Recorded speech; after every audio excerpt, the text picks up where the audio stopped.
Hello everyone, welcome back to Insomnia Protocol. Tonight, we have another terrifying horror story for you. Before we start, please subscribe to the channel, hit the bell, and leave a comment below. Now, get ready, and let's dive in. I never planned on becoming a forest ranger. If you had asked me 6 months ago what I'd be doing this summer, I probably would have said stocking shelves somewhere, or maybe fixing HVAC units with my uncle if business picked up. Anything except living alone in the middle of one of the strangest forests in America. Back then, my biggest problem was figuring out how to pay rent before my savings disappeared. My lease had just ended, my hours at work had been cut again, and I was sleeping on my sister's couch while pretending everything was temporary. Every morning I'd wake up telling myself I'd find something better before the week was over. Weeks turned into a month. Then another. One evening my sister walked into the living room holding her phone and said she might have found me a job. It wasn't exactly the kind of sentence that changes your life, but looking back, it probably did. She told me one of her old college friends had recently transferred to the New Jersey Forest Service. They were looking for someone willing to work nights at a ranger station deep inside the Pine Barrens. The pay was surprisingly good. Housing was included. The catch was that hardly anyone wanted the position. I laughed and asked why. She shrugged and said the station was isolated, the shifts were boring, and people usually quit within a week. That didn't sound like much of a problem to me. I'd always preferred being alone.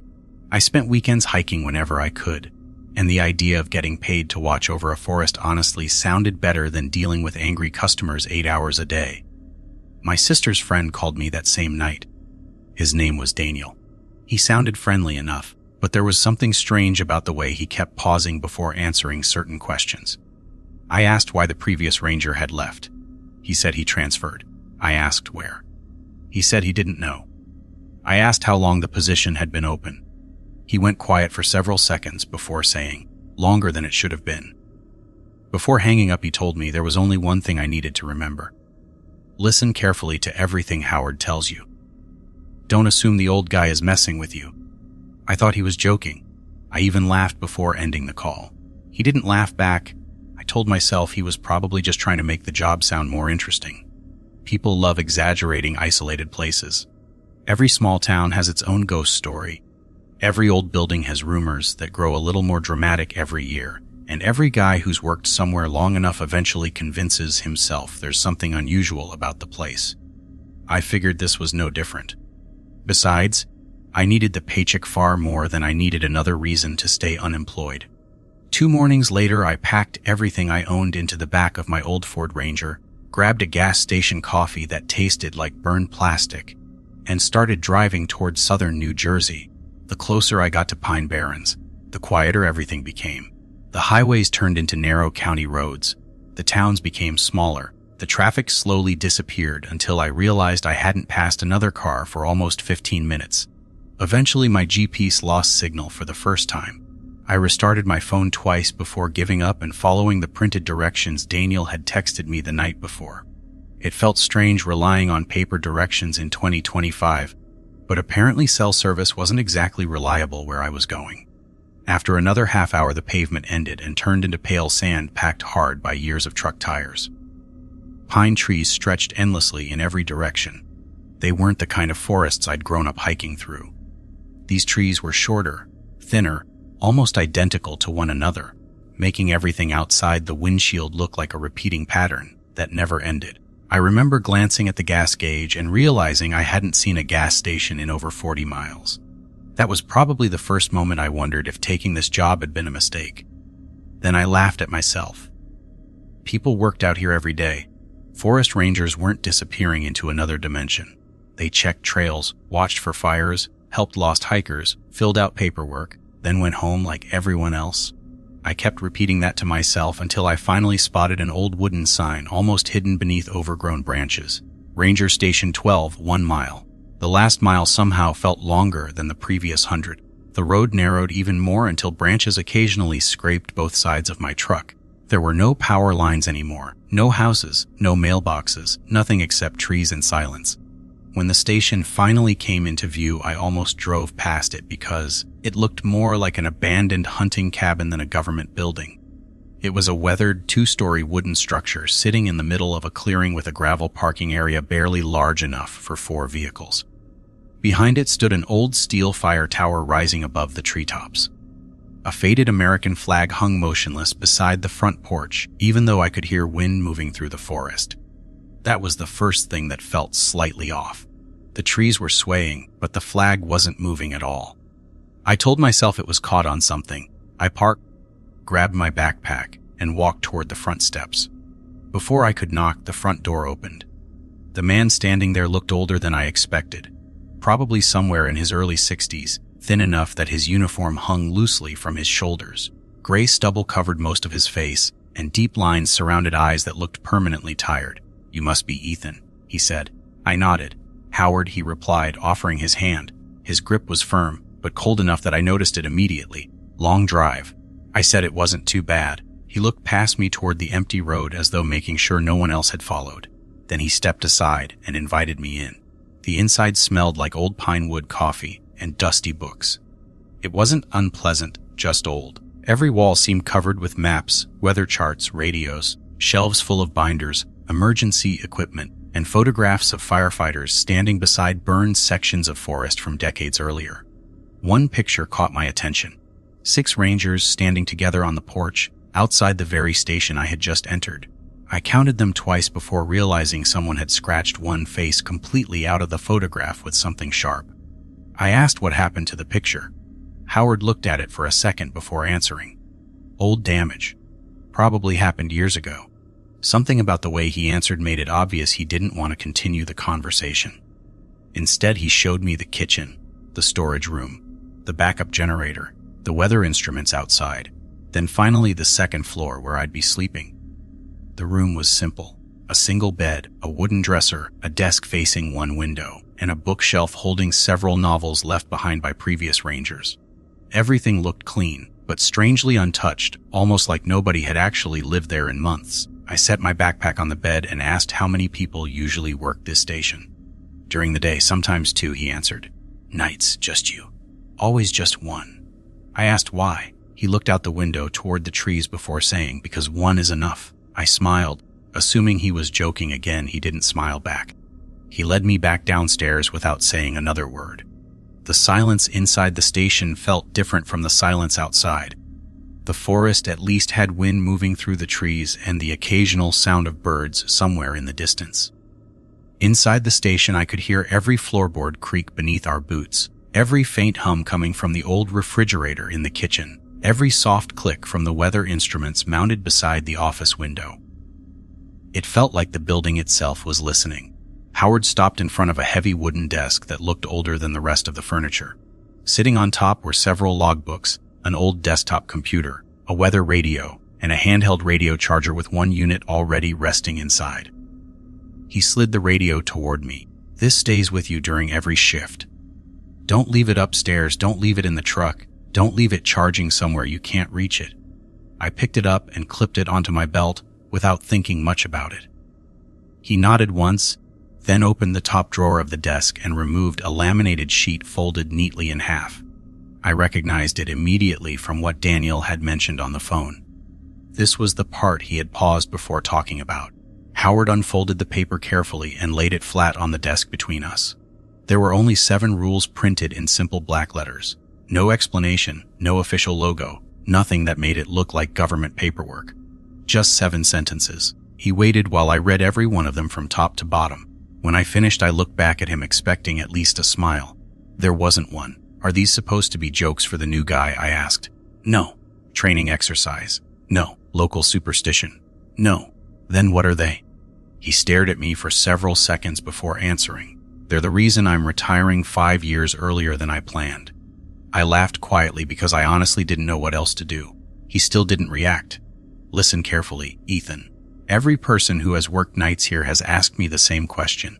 Every single one thought these rules sounded ridiculous. Most of them stopped laughing within the first week." I looked back at the laminated sheet. Rule 1. Never answer the radio after 2:17 a.m. Rule 2. If the porch light turns blue, lock every door and remain completely silent. Rule 3. Never follow any flashlight you didn't bring. Rule 4. If someone knocks 3 times, wait for the 4th knock. If it never comes, do not open the door. Rule 5.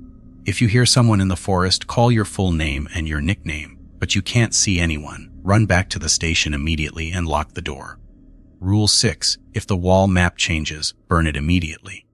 Rule 7. If you ever see another ranger wearing your name tag, run. Don't look back. I tapped the paper with one finger. Has any of this actually happened? Howard answered without hesitation. Yes, all of it. More than once. I waited for him to elaborate, but he simply folded the paper again and handed it to me. Keep it in your pocket. Read it every night before your shift starts. Don't rely on memory. People forget things when they're tired. I slipped the laminated sheet into my jacket. Before I could ask another question, a loud metallic crack echoed somewhere outside. I instinctively turned toward the front windows. One of the pine trees had dropped a large dead branch near the porch. Nothing unusual. Still, I noticed Howard watching the porch light instead of the fallen branch. After a few seconds, he relaxed and continued speaking. Your patrol starts every evening at 8. One loop around the access road, one check of the observation tower, then straight back here. No shortcuts, no extra hiking. If you see campers after dark, tell them to leave. If they refuse, come back and call the sheriff. Don't argue with anyone out there after sunset, I nodded. Sounds easy enough.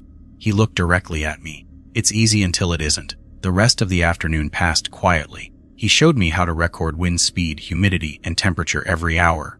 He explained where emergency supplies were stored and how to start the backup generator if the power failed. Everything felt completely ordinary again, enough that I started convincing myself the strange conversation about the rules had just been an old man's way of making sure the new employee paid attention. Around 6 in the evening, Howard carried a cardboard box to his truck. Personal belongings, he said. Today's my last day. Tomorrow morning this station is yours. I watched him load the final box into the bed of the truck. Before climbing into the driver's seat, he hesitated, then walked back toward me one last time. There's one thing Daniel probably didn't tell you. I asked what it was. He looked past my shoulder toward the endless trees surrounding the clearing. This forest remembers people. I frowned, unsure what he meant. He continued before I could ask. If something here ever tries to convince you it's someone you know, don't waste time figuring out how that's possible. Assume it isn't. You'll live longer that way. I opened my mouth to ask another question, but he was already climbing into the truck. The engine started with a rough growl. He rolled down the window just enough to say goodbye. I'll be back Friday morning to check on you. If I'm late, don't come looking for me. Then he drove away, disappearing down the sandy road until the trees swallowed the sound of the engine completely. For the first time since arriving, I realized I was entirely alone. Miles from the nearest town, surrounded by one of the largest forests on the East Coast, standing in front of an old ranger station that suddenly felt much bigger than it had an hour earlier. I looked at my watch. 6:43 p.m. My first night shift would begin in a little over an hour. I reached into my jacket and felt the edge of the laminated rules card still resting in my pocket. Somehow it felt heavier than a single piece of plastic should have. I spent the next hour trying to keep myself busy. I unpacked my clothes, stocked the small refrigerator with the groceries I'd brought from home, and walked through the station one more time to make sure I knew where everything was. By the time I finished, the sun had almost disappeared behind the endless sea of pine trees. The light outside faded faster than I expected. 1 minute the clearing was washed in orange evening light. The next it looked like someone had slowly turned down the brightness of the entire world. I stepped onto the front porch with a mug of coffee and looked across the forest. There wasn't another building in sight. No distant porch lights, no passing headlights, nothing except rows of dark trees stretching farther than I could see. I checked my phone out of habit. No service. I sighed and slipped it back into my pocket. This was exactly what I'd signed up for. Peace, quiet, and a decent paycheck. I kept reminding myself of that. At exactly 8 o'clock, I grabbed the station flashlight, clipped the radio to my belt, and started my first patrol. The access road circled the clearing before disappearing into the forest for a short maintenance trail leading toward the observation tower. The air smelled damp, mixed with pine needles and sandy soil that had been cooling since sunset. Every few minutes, I stopped to shine my flashlight toward the trees. Nothing. No campers, no hikers, not even deer. The silence wasn't complete. There were insects somewhere deeper in the woods and the occasional rustle of branches overhead, but it still felt unusually empty for such a massive forest. After about 15 minutes, I reached the base of the fire tower. The steel stairs creaked beneath my boots as I climbed. From the top, I could see miles of black forest beneath a sky filled with stars. I had never seen so many stars in my life. There was almost no light pollution out there. For a moment, I forgot all about the strange rules and simply admired the view. Then my radio suddenly crackled. I looked down immediately. No voice followed, only a burst of static lasting maybe 2 seconds before falling silent again. I checked the display. No incoming transmission. I pressed the side button. Ranger Station 12. Radio check. Nothing answered. After another few seconds, I shrugged and clipped it back onto my belt. Old equipment probably picked up interference all the time. I finished checking the tower and headed back toward the station. The walk back somehow felt longer. I couldn't shake the feeling that the trees looked different in the dark. Every flashlight beam created dozens of long shadows between the trunks, making it impossible to see more than 30 or 40 feet ahead. Several times I caught myself turning around for no reason other than feeling like something had quietly moved behind me. Every time there was nothing there. By 8:45 I was back inside. I locked the front door more out of habit than concern and sat down behind the office desk. The first few hours passed uneventfully. Every hour I stepped outside to record the weather, then came back inside to fill out the logbook. Temperature 61 degrees. Humidity 82%. Wind 4 miles per hour from the southwest. Simple, repetitive work. Around 10:30 I found an old coffee maker in the kitchen and brewed another pot. While waiting for it to finish, I wandered into the hallway where dozens of framed photographs lined the wall. Almost every picture showed former rangers standing in front of the station over the past 40 years. I noticed something odd. In nearly every group photograph, there seemed to be one person standing slightly apart from everyone else. Not in the center, not smiling, just watching the camera with the same blank expression. Maybe it was coincidence. Maybe I was imagining patterns because of everything Howard had told me. Still, the longer I looked, the more uncomfortable I became. I returned to the office and opened one of the older logbooks stacked beneath the desk. Most entries were completely ordinary. Weather reports, equipment inspections, trail maintenance, occasional notes about lost hikers or illegal campfires. Then I found a page where nearly every line had been crossed out with thick black marker. Only one sentence remained uncovered. "If you hear your nickname, don't stop to listen." I frowned. That wasn't part of any official report. I flipped backwards several pages hoping to find more context, but the surrounding entries had also been heavily blacked out. Someone had intentionally hidden whatever had been written there. I checked the cover. The logbook was only 6 years old. Why would anyone censor routine ranger notes? I was still staring at the page when the old grandfather clock in the corner chimed 11 times. The sound echoed through the empty building, making me jump slightly. I laughed at myself. I was letting stories get inside my head. I closed the book and pushed it aside. At midnight, I stepped outside again to collect another weather reading. The clearing looked almost beautiful beneath the moonlight. Pale sand reflected enough light that I barely needed the flashlight. I wrote down the numbers and turned toward the station. Just before reaching the porch, I stopped. Someone had left fresh muddy boot prints leading across the clearing. I crouched to examine them. They hadn't been there earlier. I was sure of it.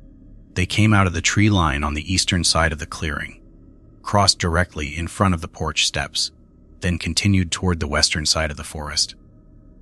Whoever had made them hadn't approached the station. They hadn't even looked like they paused. They had simply walked straight across the clearing. I stood up and slowly scanned the surrounding woods with my flashlight. Nothing moved. No voices, no footsteps. Only endless rows of silent pine trees. I considered following the tracks for a moment, then remembered Howard's instructions. No extra hiking after dark. I took one last look toward the forest before heading back inside and locking the door behind me. As I turned the deadbolt, I noticed the laminated rules card sticking slightly out of my jacket pocket. Without thinking, I pulled it out and read every line again. This time, for reasons I couldn't explain, they didn't seem nearly as ridiculous as they had that afternoon. I folded the laminated card and slipped it back into my jacket pocket, then looked at the wall clock. 12:15 a.m. There were still almost 6 hours left before sunrise, and for the first time since arriving, I found myself counting how much longer I had to stay awake. I made another cup of coffee and returned to the office, trying to convince myself that the footprints outside probably belonged to another ranger earlier that day. The explanation wasn't perfect, but it was better than inventing something supernatural. I spent the next hour filling out paperwork and learning the station's filing system. Every few minutes I glanced toward the front windows without realizing I was doing it. Outside, the clearing remained completely empty. The porch light cast a pale yellow circle across the sand while everything beyond it disappeared into darkness. Sometime around 1 o'clock the wind died completely. The silence that followed felt almost unnatural. Even the insects seemed to disappear. I noticed it because I could suddenly hear the ticking of the old clock from the opposite end of the room. Every second sounded louder than the last. Tick, tick, tick. I walked into the kitchen to refill my mug and caught myself listening for any sound outside. Nothing. Not a single bird. Not a single branch moving. I had spent enough time camping to know forests were almost never this quiet. I told myself the weather had probably changed. Maybe animals simply weren't active tonight. I looked through the kitchen window toward the tree line. The darkness seemed thicker than before, almost solid. After another few minutes, I laughed quietly at myself and carried my coffee back into the office. I wasn't going to let an old building and a list of strange rules get inside my head on my very first night. I sat down and opened one of the ranger manuals lying on the desk. But after reading the same paragraph 3 times, I realized I hadn't absorbed a single word. My attention kept drifting toward the radio sitting beside the computer monitor. It hadn't made another sound since the burst of static on the observation tower. I checked my watch again. 1:48 a.m. Somehow only 30 minutes had passed. I leaned back in the chair and stared at the ceiling. That was when I heard it. Footsteps. Very slow footsteps crossing the front porch. I froze. 1 step. Then another. The old wooden boards creaked softly beneath what sounded like heavy boots. Whoever it was didn't knock. They simply walked from one end of the porch to the other. I stood without making a sound and slowly moved toward the front window. The curtains were partly open. I carefully pulled one corner aside just enough to look outside. The porch was empty. I opened the front door a crack and stepped onto the porch. The night air felt colder than before. I shined my flashlight across the clearing. No one. I checked both ends of the porch. Still no one. Then I looked down. There were no fresh footprints in the sand. None. If someone had walked across those boards seconds earlier, they would have left tracks. I stayed outside another minute before locking the door again. Maybe the old wood had simply settled as the temperature dropped. Old buildings made strange noises all the time. That explanation satisfied me for about 5 minutes. At exactly 2:14 a.m. the radio suddenly came alive with another burst of static, louder this time. I immediately looked at the clock. 2:14. I remembered the first rule almost instantly. Never answer the radio after 2:17 a.m. I still had 3 minutes. Another wave of static filled the room. Then silence. I stared at the speaker. Nothing happened. 2:15. Another crackle. This time it almost sounded like someone trying to speak through heavy interference. I reached toward the radio, hesitating. If another ranger was calling before 2:17, I was technically supposed to answer. Wasn't I? I picked it up. Ranger Station 12, this is Ethan, go ahead. Only static answered. I waited several seconds before placing it back on the desk. 2:16. I poured what remained of my coffee into the sink because my hands had suddenly become restless. The silence inside the station somehow felt heavier than before. Then the clock clicked over. 2:17 a.m. Almost immediately the radio exploded with static so loud it made me jump. A voice pushed through the interference. Weak. Distorted. Impossible to identify. Rangery Station. Come in, Ethan. Do you copy? I stared at the radio. My own name. Every instinct told me to answer. Someone could be injured. Someone could genuinely need help. My hand slowly reached toward the microphone. Then I remembered Howard's face when he handed me the laminated card. Don't assume the old guy is messing with you. I pulled my hand back. The voice continued. Ethan. Answer. It's Daniel. I need your help. My heart immediately began pounding. Daniel. My sister's friend. Why would he be calling the station in the middle of the night? Before I could think any further, the voice came again, a little clearer this time. Ethan, answer me. I'm outside. For one brief second, I actually believed it. Then I realized something that made every hair on my arm stand up. If Daniel were standing outside the station, he wouldn't be calling over the radio. He would simply knock on the front door. I backed away from the desk without taking my eyes off the radio. The static continued. Ethan opened the door. I'm freezing. Then, just as suddenly as it had begun, the transmission stopped. Complete silence returned to the room. I stood there listening to my own breathing. After nearly a full minute, I forced myself to walk toward the front window. I pulled the curtain aside. The clearing lay empty beneath the porch light. No vehicles, no flashlight, no person standing outside. Nothing at all. Just endless darkness waiting beyond the edge of the light. I kept staring through the window long after the transmission ended, expecting someone to step out from between the trees at any moment. Nobody did. The clearing remained completely empty beneath the warm porch light, while the forest beyond looked darker than it had at any point that night. I checked the clock again. 2:21 a.m. 4 minutes had passed since the radio first called my name. My heart was still pounding hard enough that I could feel it in my throat. I looked down at the laminated rules card lying beside the radio. Rule number 1 suddenly didn't seem ridiculous anymore. I picked up the radio and switched it completely off. I didn't care whether that violated official procedure. I wasn't interested in hearing another voice call my name through that speaker. I walked into the kitchen, splashed cold water across my face, and stared at my reflection in the window above the sink. For a second, I thought I looked exhausted. Then I realized I hadn't actually slept much the previous night because of the drive. I told myself fatigue could explain almost everything that had happened so far. Old radios malfunctioned. Forests played tricks on your hearing. Isolated places made people paranoid. There was always a reasonable explanation if you looked hard enough. I repeated those thoughts several times before finally believing them enough to return to the office. When I sat back down, I noticed something I was certain hadn't been there before. One of the filing cabinets beside the desk was slightly open, only an inch or two, just enough to leave a thin dark gap between the drawer and the cabinet. I frowned. I could have sworn I hadn't touched it earlier. I pulled the drawer open the rest of the way. Inside were dozens of old personnel files. Each one had the name of a ranger written across the tab. Most dated back more than 20 years. I flipped through them absent-mindedly until one folder near the back caught my attention. The tab had no name, only the words Temporary Night Ranger written in faded black marker. Curiosity got the better of me. I opened it. There wasn't much inside. A hiring form with the employee's personal information carefully removed, a few routine performance evaluations, then a handwritten note clipped to the last page. The handwriting was messy, almost desperate. If you're replacing me, don't ignore the rules because they sound impossible. Impossible doesn't mean impossible here. I turned the page over expecting more. Nothing. The rest of the folder had been emptied.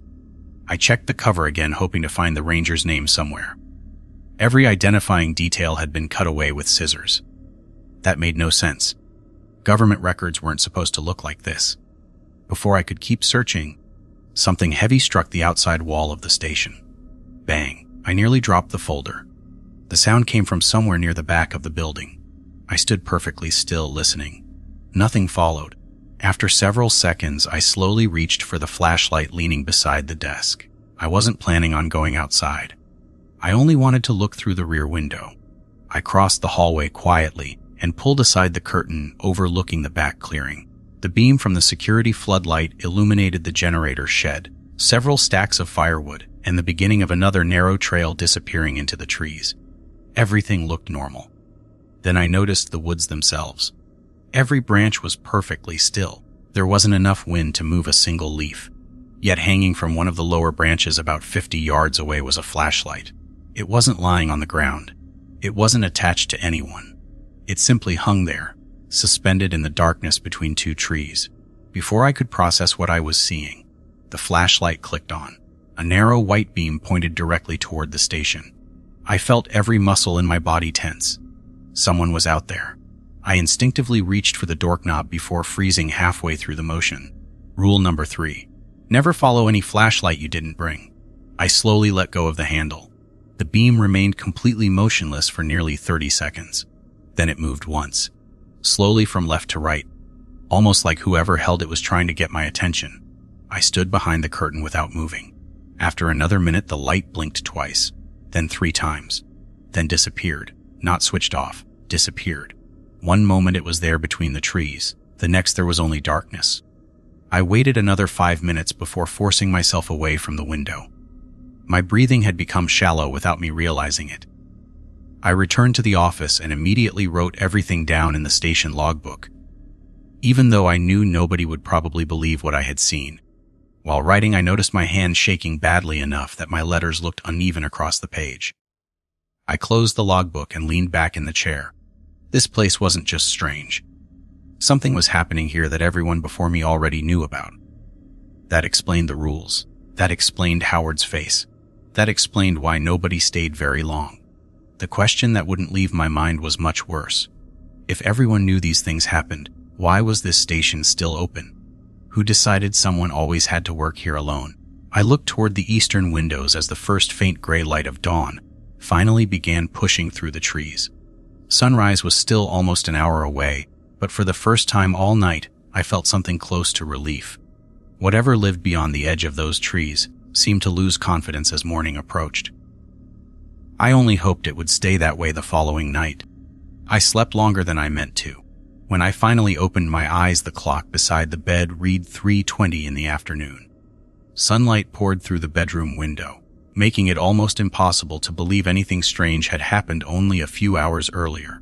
During the day, the station looked completely different. Birds filled the trees with constant noise. Squirrels darted across the clearing, and warm light made the endless rows of pine trees feel almost inviting. I even laughed at myself while making breakfast. Maybe exhaustion had made everything seem worse than it really was. Maybe the flashlight had belonged to another ranger checking equipment somewhere in the forest. Maybe the radio had picked up interference from another frequency. I wanted to believe those explanations because the alternatives were becoming harder to ignore. After eating, I decided to organize the office before the next shift. If I was going to spend weeks living here, I wanted the place to feel less abandoned.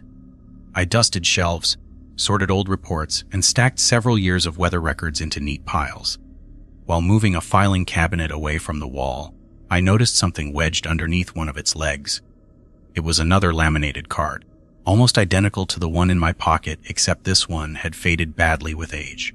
I picked it up and wiped away years of dust. It listed the same 7 rules, but beneath the last one, someone had written a sentence in black marker. If you ever have to use Rule 7, you're already too late.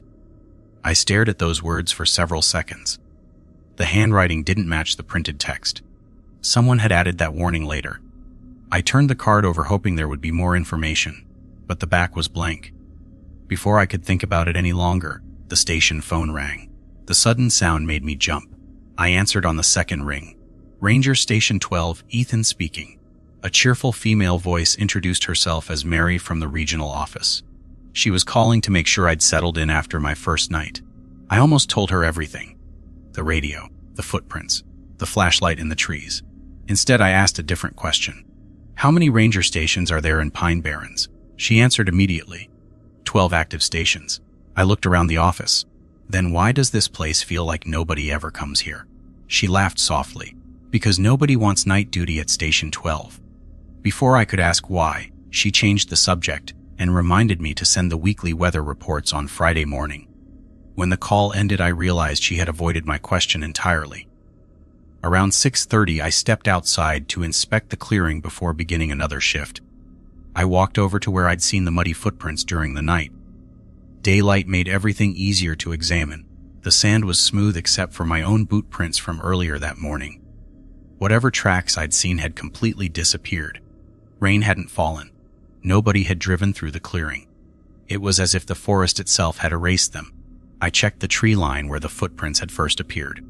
Dozens of pine trunks stood motionless in the afternoon breeze. Nothing looked unusual until I noticed a faded wooden sign nailed to one tree. No public access beyond this point. The paint had nearly peeled away. Judging by the rusted nails, the sign had probably been there for decades. I followed the line of trees with my eyes and saw something else farther back. Another trail. It wasn't marked on the station map. It was narrow enough that it almost disappeared beneath fallen needles, but it was definitely there. For a moment, curiosity tempted me to investigate. Then I remembered Howard's words. No extra hiking after dark. Technically, it wasn't dark yet, but something still told me to leave it alone. I returned to the station just before sunset. While locking the supply shed, I noticed a white pickup truck approaching from the access road. My shoulders relaxed immediately. Finally, another human being. The truck stopped beside the porch, and a middle-aged ranger stepped out wearing the same green uniform I'd been issued. His name tag read Millard. He smiled and offered a handshake. "Heard you're the new night ranger. Figured I'd stop by and introduce myself." I invited him inside. For the next 20 minutes we drank coffee while he asked how my first shift had gone. I decided not to mention the rules immediately. Instead, I asked how long he'd worked in Pine Barrens. "Almost 15 years, he answered. "Mostly day shifts." I nodded, then I casually asked if he'd ever heard anything strange about Station 12. His smile disappeared. He looked down into his coffee for several seconds before answering. "Who gave you the rules, Howard?" I nodded. Miller sighed quietly. "Good. That means he still cared enough to warn you." I leaned forward. "So they're real." He didn't answer directly. Instead, he stood, walked over to the front window, and looked toward the forest. After a long silence, he spoke without turning around. "There's something you need to understand. Nobody out there is trying to scare you.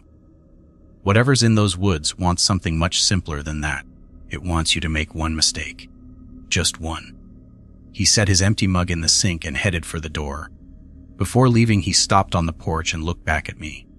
"Whatever happens tonight, don't convince yourself you're smarter than the people who wrote those rules. Every ranger who broke one thought they had a good reason.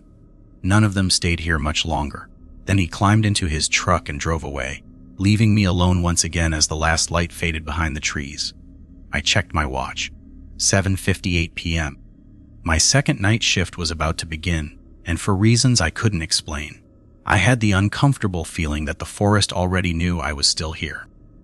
I watched Miller's truck disappear behind the trees until even the sound of the engine faded away. Somehow his visit had made me feel less comfortable instead of more. Before he arrived, I could still pretend the strange things from my first night were caused by stress or lack of sleep. Now another ranger had practically confirmed that the rules existed for a reason, even if he refused to explain why. I locked the front door and looked around the station. Everything appeared exactly as it had the previous evening. The office lights hummed quietly above me. The weather instruments ticked softly outside the window. The old clock continued marking every second with mechanical precision. Nothing looked dangerous. That somehow made everything worse. I checked every door, every window, every radio battery, then slipped the laminated rules card into my shirt pocket where I could reach it without thinking. I caught myself reading every line one more time before placing it back. Sometime after 8:30, I completed the first patrol of the night. Unlike the previous evening, I didn't wander any farther than absolutely necessary. Every few minutes, I found myself scanning the tree line, half expecting another flashlight to appear between the trunks. Nothing did. The forest remained strangely quiet. When I climbed the observation tower, the horizon stretched endlessly beneath a pale moon. From that height, the Pine Barrens looked like a black ocean frozen beneath the night sky. I could almost believe I was the only person left alive for hundreds of miles. On my way back down, I noticed something unusual near the eastern trail. A flock of birds suddenly burst from the trees all at once. Dozens of them shot into the sky without making much noise before disappearing into the darkness. Animals usually scattered because something had disturbed them.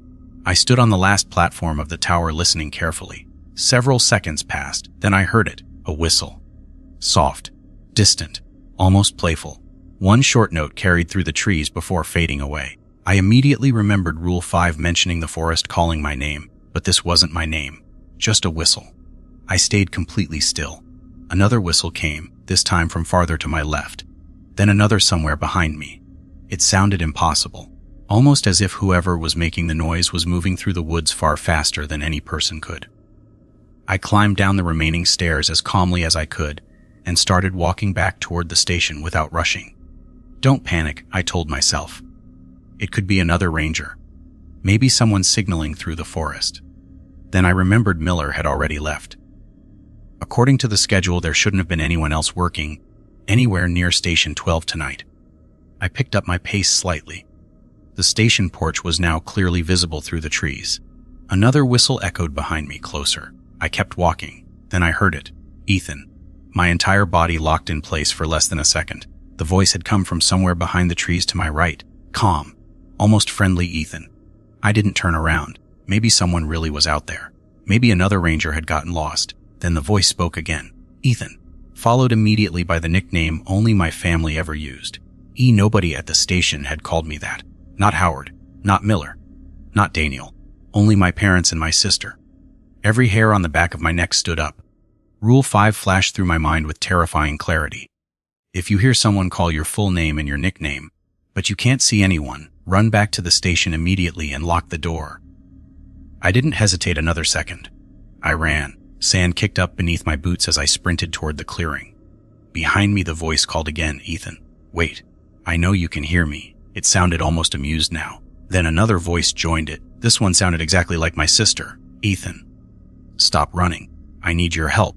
I refused to look back. My lungs burned as I crossed the clearing. The station seemed much farther away than it had a moment earlier. Every instinct screamed at me to turn around, just once, just to see who was following me. I kept my eyes fixed on the porch steps. As I reached the front door, my hands shook so badly I almost dropped the keys. Another voice came from directly behind me, so close I could have sworn someone was standing only a few feet away. Ethan, open the door. I fumbled the key into the lock, threw myself inside, slammed the door shut, and turned the deadbolt. Almost immediately the station fell silent. Complete silence. I stood there gasping for breath with my back against the door. Nothing knocked. Nothing scratched. Nothing tried to force its way inside. After nearly a full minute, I slowly looked through the narrow window beside the entrance. The clearing was empty. There wasn't a single person anywhere outside. No footprints crossed the sand leading toward the station. No flashlight shined from the forest. Nothing. It was as though the voices had never existed. I stayed there until my breathing finally slowed. Then something caught my attention. Hanging beside the front door was the small porch light switch. The light outside was still glowing its normal warm yellow. I felt a wave of relief. At least Rule 2 hadn't happened. I turned away from the window and walked toward the office. Before I reached the desk, the lights inside the station flickered once. Then again, I stopped. The hum of the fluorescent bulbs became louder for just a second before everything stabilized. I glanced instinctively toward the front window. The porch light was no longer yellow. It had become a deep, cold blue. I didn't move. I couldn't. The blue light spilling across the clearing looked wrong in a way I still can't properly explain. It wasn't simply blue. It felt cold, almost heavy, as though the color itself had changed the air around the station. Every instinct told me to look away from the window, but I couldn't stop staring. The clearing outside had become unnaturally bright, while the forest beyond it looked even darker than before, like a solid wall surrounding the station. Then I remembered rule number 2. If the front porch light turns blue, lock every door and stay silent. I rushed through the building, checking every lock twice before pulling every curtain closed. I switched off the office lights, grabbed my flashlight, and sat on the floor behind the desk where I couldn't be seen from any window. The silence inside the station became almost unbearable. I didn't even dare breathe too loudly. Several minutes passed, maybe 10, maybe 20. Time completely lost its meaning. Then came 3 slow knocks on the front door. Knock, knock, knock. I closed my eyes. Rule number 4, wait for the 4th knock. If it never comes, do not open the door. I counted silently in my head. 10 seconds. 31 minute. Nothing. Whoever or whatever stood outside didn't knock again. Instead, I heard something much worse. Footsteps. Slow footsteps walking around the outside of the station. Sometimes beside the front windows. Sometimes beneath my bedroom upstairs. Sometimes directly outside the kitchen. It sounded like several people circling the building without speaking. I kept staring at the floor, refusing to move. Eventually, the footsteps stopped. Complete silence returned. I don't know how long I stayed there before exhaustion finally pulled me into a light sleep against the wall. When I opened my eyes again, pale morning sunlight was leaking through the edges of the curtains. I stood carefully and looked outside. The porch light had returned to its normal yellow color. The clearing was empty. The nightmare was over, at least for that morning. I stepped onto the porch expecting to find footprints in the sand. There were none. Just as before, the ground looked untouched. If someone had spent half the night walking around the station, they had somehow left no trace. Around 9 that morning, I heard an engine approaching through the trees. Howard's old truck rolled into the clearing exactly as he had promised. He climbed out, took one look at my face, and immediately knew something had happened. Rough night, he asked. I nodded. He didn't ask for details until we were sitting inside with fresh coffee. I told him everything. The radio calling my name, the flashlight, the voices in the woods, the blue porch light, the 3 knocks. He listened without interrupting. When I finished, he asked only one question. Did you open the door? No. Did you answer the radio after 2:17? No. Did you follow the flashlight? No. I shook my head after every question. He leaned back with what looked almost like relief. Then his expression changed. Did you hear your full name? Yes. Your nickname too? Yes. He closed his eyes for several long seconds before asking the final question. Did you ever turn around? No. I never looked back. He slowly nodded. Good. Then I asked the question that had been bothering me since my first night. What exactly is out there? He stared through the window toward the endless rows of pine trees. I don't know. Nobody does. All we know is that it learns people. It learns voices, memories, habits. Sometimes it wears them better than the real person. I frowned. Then why keep this station open? Why keep sending people here? Howard didn't answer immediately. Instead, he walked over to the wall and removed the large map of Pine Barrens. Behind it was a locked metal cabinet I hadn't noticed before. He unlocked it with a small brass key and removed a thin folder. Inside were photographs, one after another.